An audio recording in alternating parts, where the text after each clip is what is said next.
नमस्कार, मी सिद्धार्थ भडकुंबे. जनता संघर्ष news channel मध्ये आपल्या सर्वांचं स्वागत आहे.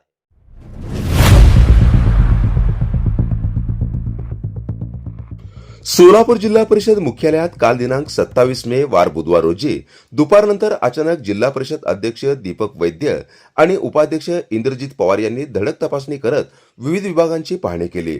कोणतीही पूर्व कल्पना न देता झालेल्या या तपासणीमुळे अधिकारी व कर्मचाऱ्यांमध्ये एकच धावपळ उडाल्याचे चित्र पाहायला मिळाले. मुख्यालयातील रेकॉर्ड रूम मध्ये पोहोचतात उपाध्यक्ष इंद्रजित पवार यांनी तेथील अस्वच्छता, धूळ, अस्ताव्यस्त पडलेल्या फाईल्स आणि रेकॉर्डच्या ढिगाऱ्यांबाबत तीव्र नाराजी व्यक्त केली. रेकॉर्ड रूमची जबाबदारी कोणाकडे आहे? स्वच्छतेचा कॉन्ट्रॅक्ट कोण आहे? इतकी घाण कशी साचली? अशा प्रश्नांची सरबती करत त्यांनी संबंधित अधिकाऱ्यांची कानउघडणी केली.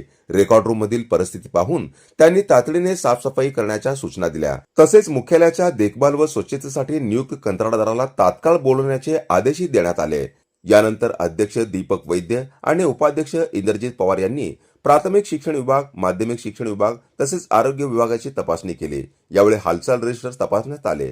जागेवर अनुपस्थित असलेल्या विनाकारण कार्यालयाबाहेर आढळलेल्या कर्मचाऱ्यांवर नोटीस काढण्याचे आदेश उपाध्यक्ष इंद्रजित पवार यांनी संबंधित अधिकाऱ्यांना दिले. विशेष म्हणजे पाहणी दरम्यान उपाध्यक्ष पवार प्रत्येक कर्मचाऱ्यांचे नाव विचारून त्यांच्या गळ्यातील आयडी कार्डची पाहणी करत होते. स्टाफ पूर्ण आहे का, कोण कुठे गेले यासह विविध बाबींची त्यांनी बारकाईने चौकशी केली. अचानक सुरू झालेल्या या कारवाईमुळे कर्मचारी व अधिकाऱ्यांमध्ये मोठी खळबळ उडाल्याचे दिसून आले.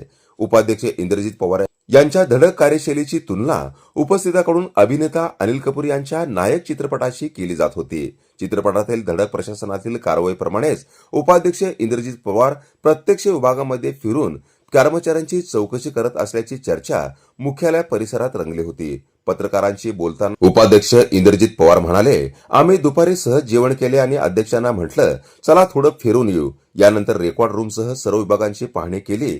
कर्मचाऱ्यांमध्ये शिस्त राहावी, कार्यालयीन कामकाज व्यवस्थित व्हावे, सर्वसामान्य नागरिकांना चांगली सेवा मिळावी यासाठी अशा तपासण्या आवश्यक आहेत. अचानक झालेल्या पाहणीमुळे जिल्हा परिषद मुख्यालयातील प्रशासनिक कामकाज, स्वच्छता व्यवस्थापन आणि कर्मचाऱ्यांच्या उपस्थितीबाबत अनेक प्रश्न ऐरणीवर आले असून येत्या काही दिवसात प्रशासनाकडून कडक पावले उचलली जाण्याची शक्यता व्यक्त केली जात आहे.